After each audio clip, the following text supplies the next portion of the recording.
The Leyland name once dominated British roads. So did AEC, Atkinson, ERF, Foden, and dozens of other lorry manufacturers that built the backbone of Britain's transport industry. These weren't just companies, they were institutions that employed entire towns and defined British engineering for over a century. Today, every single one of them is gone, dead, absorbed into foreign companies, or simply wiped from existence. The British lorry industry that once exported trucks to every corner of the globe now imports almost everything from Germany, Sweden, and the Netherlands. What happened? How did an industry that seemed unshakable crumble so completely? The answer isn't just about business failures or foreign competition. It's about a perfect storm of bad decisions, government interference, and a changing world that left British truck makers fighting yesterday's battles with yesterday's tools. This is the story of how Britain lost its lorries.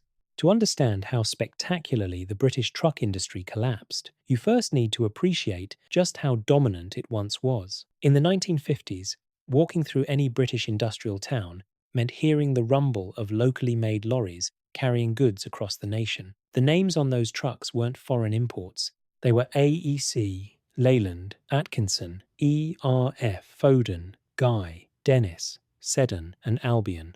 Each brand had its own character, its own engineering philosophy, and its own loyal following among drivers and fleet operators. AEC built trucks in Southall that were famous for their reliability. Leyland Motors in Lancashire produced everything from delivery vans to massive eight-wheelers. Atkinson lorries from Preston were beloved by long-distance drivers for their comfort and power. But the real strength of British truck manufacturing wasn't just in the big names.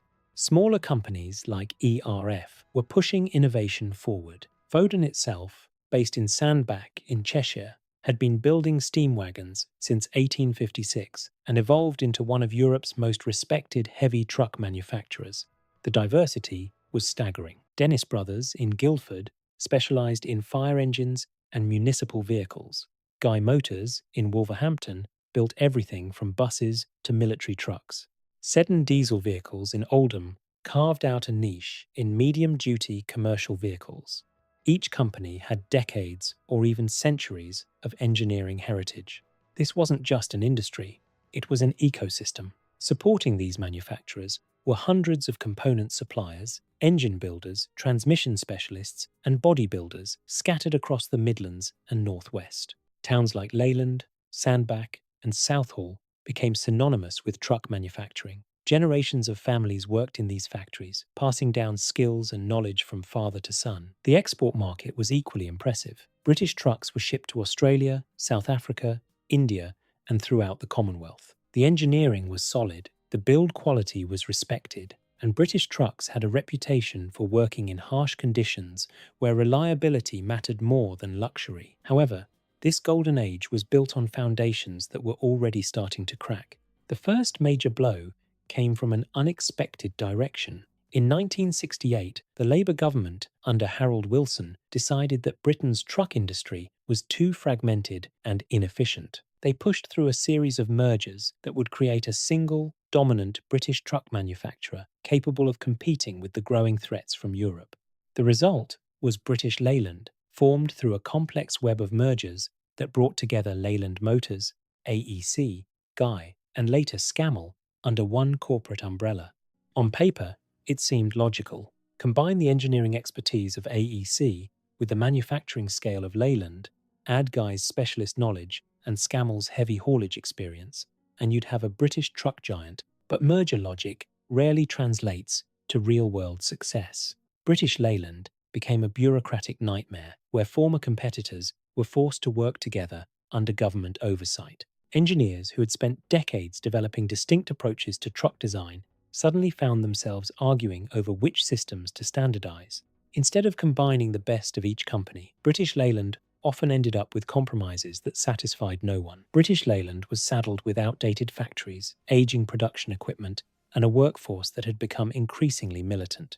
Strikes became routine, quality control suffered, delivery schedules became unreliable. The government kept it alive through constant cash injections. Between 1975 and 1986, taxpayers poured over £3 billion into British Leyland. That money could have modernized every truck factory in Britain, invested in new technology, or funded research into more efficient engines. Instead, it largely went toward maintaining an inefficient structure that should have been allowed to evolve naturally. Meanwhile, something revolutionary was happening in continental Europe. Swedish manufacturer Volvo was pioneering a new approach to truck design that prioritized driver comfort and safety. German manufacturer Mercedes-Benz was investing heavily in diesel engine technology, developing power plants that were more fuel efficient and reliable than anything British manufacturers were producing. Dutch company DAF was revolutionizing transmission technology with innovative, automated systems that made driving easier while improving fuel efficiency. British manufacturers, trapped within the bureaucratic structure of British Leyland or struggling as independent companies with limited resources, were falling behind on multiple fronts. Their truck designs were becoming dated, their manufacturing processes were inefficient.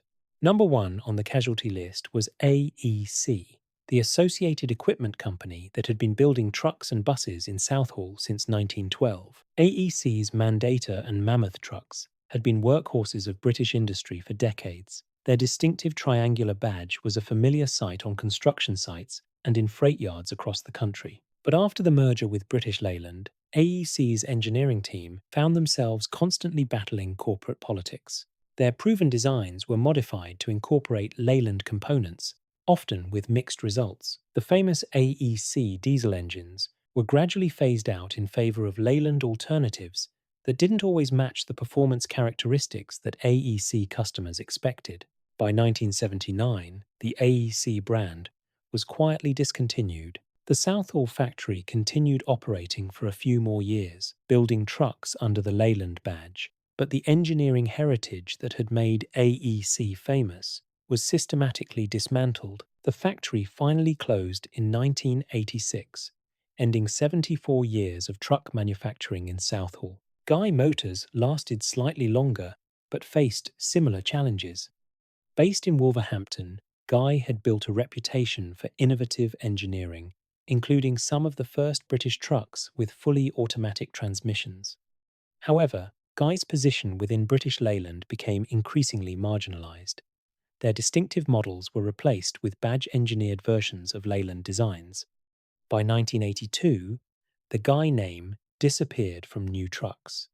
The fate of Scammell was perhaps the most tragic.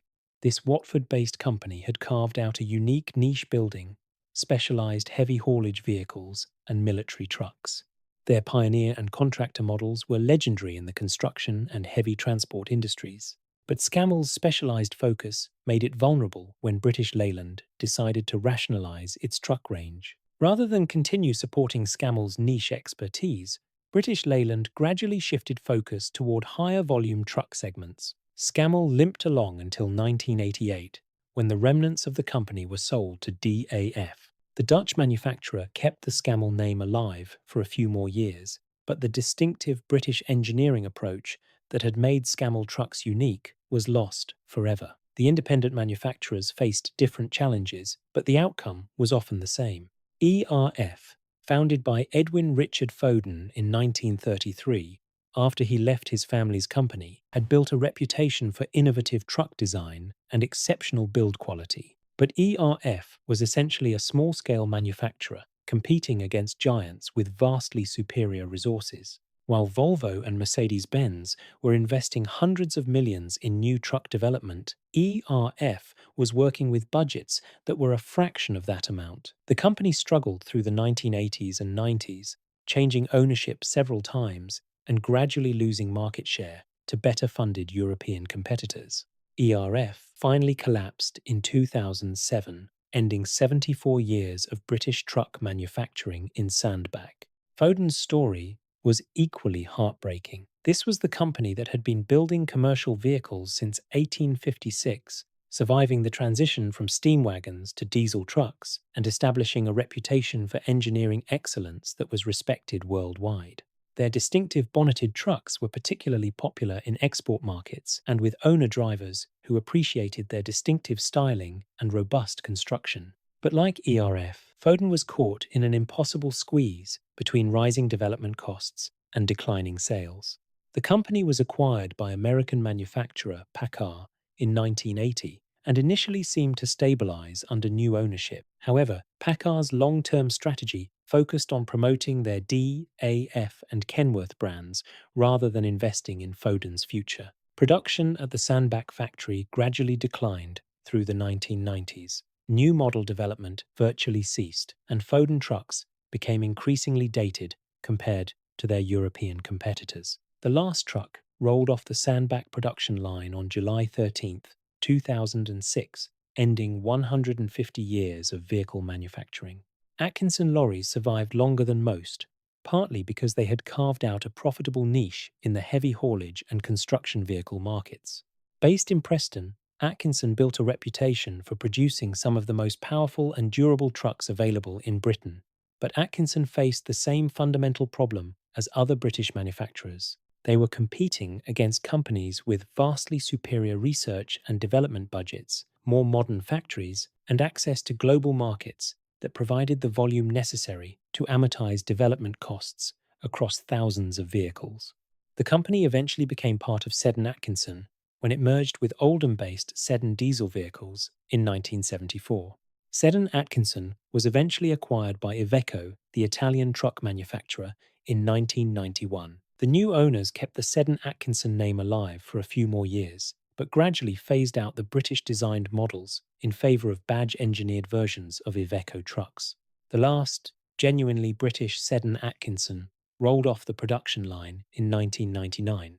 The collapse of Dennis Brothers was particularly ironic, given that this company had managed to survive and even thrive in several niche markets. Founded in Guildford in 1895, Dennis had evolved from building bicycles to manufacturing fire engines, refuse collection vehicles, and specialist municipal trucks. Dennis fire engines were used by fire brigades across Britain and exported worldwide. However, Dennis made a fatal strategic error in the early 2000s when they decided to enter the low-floor bus market with their Dart and Trident models. This required massive investment in new technology and production facilities at exactly the wrong time. The bus market was becoming increasingly competitive, with established players like Volvo and Mercedes-Benz aggressively defending their market share. When the bus venture failed to generate expected profits, Dennis found themselves overextended and unable to fund the product development necessary to maintain their position in their traditional markets. The company was eventually acquired by Alexander Dennis, a Scottish bus manufacturer, in 2004. The original Guildford factory closed in 2007, ending over a century of vehicle manufacturing in Surrey. Even Leyland, the name that had dominated British truck manufacturing for decades, couldn't survive the industry's transformation. The original Leyland Motors had been founded in 1896 and had grown to become Britain's largest truck manufacturer through a combination of engineering excellence and strategic acquisitions. The Leyland name became fatally associated with the failures of British Leyland, the government-created conglomerate that had absorbed so many British truck manufacturers. When DAF acquired the truck operations of what remained of British Leyland in 1987, they initially kept the Leyland name alive for certain markets. However, the brand equity that had once made Leyland trucks desirable had been systematically destroyed during 2 decades of corporate mismanagement and declining quality. DAF gradually phased out the Leyland name, replacing it with their own branding on new truck models. The last truck to carry the Leyland badge rolled off the production line in 1998, ending over a century of truck manufacturing under one of Britain's most famous automotive names. The reasons for this industry-wide collapse weren't just about individual company failures or government interference. Several fundamental forces were reshaping the global truck industry, and British manufacturers found themselves on the wrong side of almost every trend. When European Union regulations began limiting total vehicle lengths to improve road safety and traffic flow, cab-over designs became essential. Trucks with the engine mounted beneath or behind the cab could carry longer trailers within the same overall length limits, providing better payload capacity and operational efficiency. European manufacturers like Volvo, Mercedes-Benz, and DAF had been developing advanced cab-over designs since the 1960s. Their trucks featured sophisticated cab suspension systems that isolated drivers from engine vibration and road noise, making long-distance driving far more comfortable than traditional bonneted designs. British manufacturers were slow to embrace this technology. When they finally attempted to develop competitive cab-over designs, they found themselves years behind European competitors who had refined their products through multiple generations of development. The second major shift was toward more sophisticated diesel engine technology. European manufacturers were investing heavily in electronic fuel injection systems, turbocharging, and advanced combustion chamber designs that delivered better fuel economy and lower emissions than traditional British engines. Fuel efficiency had become a critical factor in truck purchasing decisions as diesel prices rose and environmental regulations became more stringent. A truck that consumed 10% less fuel could save a fleet operator thousands of pounds per year in operating costs, making slightly higher purchase prices economically justifiable. British engine manufacturers like Gardner, Perkins, and AEC had built reputations for producing reliable, long-lasting diesel engines. But reliability alone was no longer sufficient. Fleet operators wanted engines that combined reliability with fuel efficiency, low emissions, and minimal maintenance requirements. European manufacturers also benefited from much larger domestic markets. A company like Mercedes-Benz could develop a new truck design and sell thousands of units in Germany alone, providing a solid foundation for export sales. British manufacturers were competing for a much smaller domestic market, and they faced increasing competition from European imports that often offered better value propositions. The dealer and service network advantages enjoyed by European manufacturers were equally important. Volvo, Mercedes-Benz, and Scania invested heavily in building comprehensive dealer networks that could provide sales, service, and parts support across Europe. When a fleet operator in Manchester needed emergency service for a broken-down truck, they could call a Volvo dealer and expect prompt, professional support. The same operator using a British truck might face delays while parts were located or technicians were found who understood the specific model's systems. Government policy also played a role in accelerating the decline of British truck manufacturing. While other European countries were providing strategic support for their domestic truck industries, British policy focused on promoting competition and allowing market forces to determine outcomes. The constant restructuring and political interference that characterized British industrial policy during the 1970s and 80s created uncertainty that made long-term planning almost impossible. By the early 2000s, the transformation was complete. The British truck industry that had once employed hundreds of thousands of workers and exported vehicles worldwide had essentially disappeared. DAF continued operating the old Leyland factory in Lancashire, but the trucks produced there were badge-engineered versions of Dutch designs rather than genuinely British products. Some specialised manufacturers managed to survive by focusing on niche markets that were too small to attract major European competitors. London-based Dennis continues building fire engines, though under foreign ownership, but these survivors represent a tiny fraction of what was once a massive industry. The skills, knowledge, and manufacturing infrastructure that supported dozens of truck manufacturers have largely disappeared. Today, when a British fleet operator needs new trucks, they choose from Volvo, Mercedes-Benz, Scania, DAF, Iveco, or MAN. These are all excellent vehicles built by companies with the resources to invest in advanced technology and comprehensive support networks, but none of them are British.